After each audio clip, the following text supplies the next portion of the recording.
धन्यवाद पिता परमेश्वर तेरा, धन्यवाद धन्यवाद। Praise the Lord family. मैं विश्वास करती हूँ कि आपका दिन बहुत ही अच्छे से निकल रहा है पिता प्रभु के वचनों के साथ। उनके निर्देश अनुसार ही आपकी ज़िंदगी चल रही होगी और आपको कोई दिक्कत नहीं आ रही होगी। और अगर कोई दिक्कतें आती भी होंगी तो आप उसे परमेश्वर की विजडम और अंडरस्टैंडिंग के साथ ज़रूर ही सॉल्व कर लेंगे। आइए मिलकर के हम छोटी सी प्रार्थना करें और फिर प्रेयर करते हैं। धन्यवाद पिता परमेश्वर तेरा आज के इस अवसर के लिए। इस वक्त जो भी भाई बहन मुझे सुनता है पिता परमेश्वर, मैं प्रार्थना करती हूँ कि आपकी उपस्थिति प्रभु पिता हम में से हर एक जने के साथ बनी रहे। और जब हम तेरे वचन को पढ़ते हैं, सुनते हैं प्रभु पिता, उसको वो वचन हमारे दिलों में, दिमाग में प्रभु पिता, हमारे जीवन के हर एक क्षेत्र में कार्य करे पिता परमेश्वर। इस प्रार्थना को मैं अपने प्यारे प्रभु यीशु मसीह नासरी के नाम से मांगती हूँ। इसे सुन और स्वर्ग राज में ग्रहण कर, आमीन।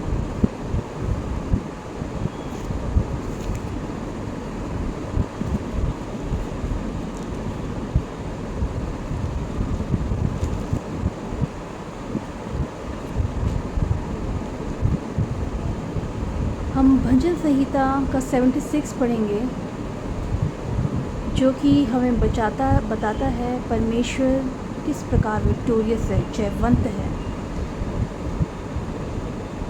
परमेश्वर यहूदा में जाना गया है, उसका नाम इज़राइल में महान हुआ है। उसका मंडप शालेम में और उसका धाम सियोन में है। वहाँ उसने चमचमाते तीरों को और ढाल और तलवार को तोड़कर लड़ाई ही को तोड़ डाला है। हे परमेश्वर, तू तो ज्योतिर्मय है, तू आहेर से भरे हुए पहाड़ों से अधिक उत्तम और महान है। दृढ़ मन वाले लुट गए और भारी नींद में पड़े हैं, और शूरवीरों में से किसी का हाथ ना चला। हे याकूब के परमेश्वर, तेरी घुड़की से रथों समेत घोड़े भारी नींद में पड़े हैं। केवल तू ही भय योग्य है, और जब तू क्रोध करने लगे तब तेरे सामने कौन खड़ा रह सकेगा। तूने स्वर्ग से निर्णय सुनाया है, पृथ्वी उस समय सुनकर डर गई और चुप रही, जब परमेश्वर न्याय करने को और पृथ्वी के सब नम्र लोगों का उद्धार करने को उठा। निश्चय मनुष्य की जलजलाहट तेरी स्तुति का कारण हो जाएगी, और जो जलजलाहट रह जाए उसको तू रोकेगा। अपने परमेश्वर यहोवा की मन्नत मानो और पूरी भी करो। वह जो भय के योग्य है, उसके आसपास के सब उसके लिए भेंट ले आएं। वह तो प्रधानों का अभिमान मिटा देगा।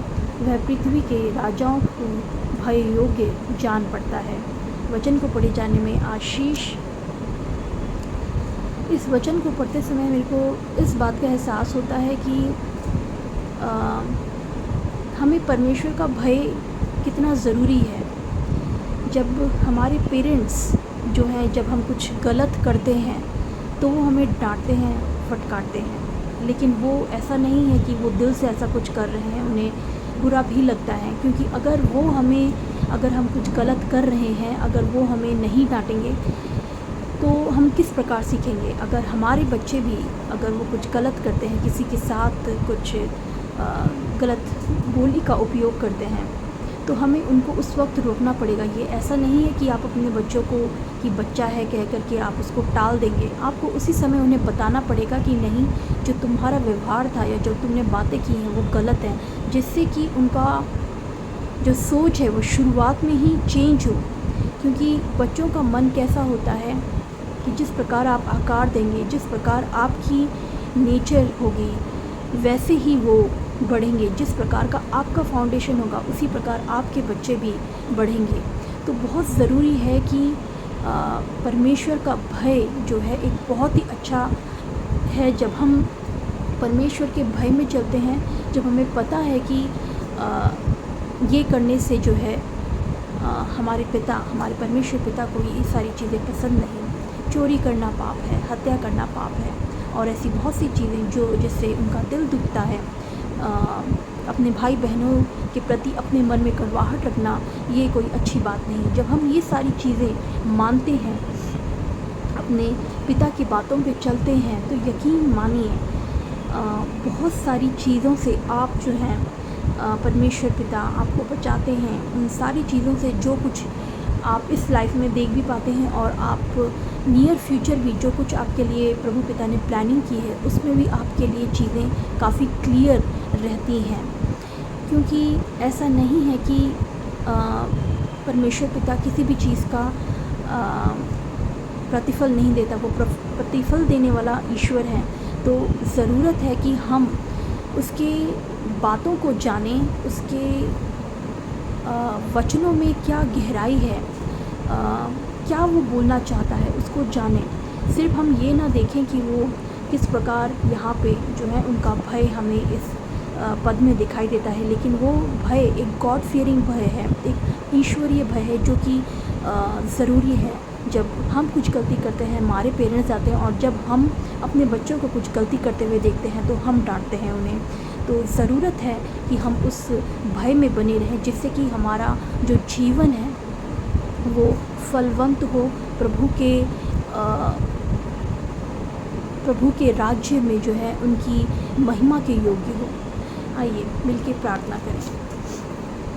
धन्यवाद पिता परमेश्वर, मैं प्रार्थना करना चाहती हूँ पिता, जब हम ये वचन पढ़ते हैं तो ये हम अपने जीवन में पिता परमेश्वर अपने जीवन के हर एक क्षेत्र में लागू करने पाएँ इस वचन को, और बहुतायत से प्रभु पिता फल लाने पाएँ।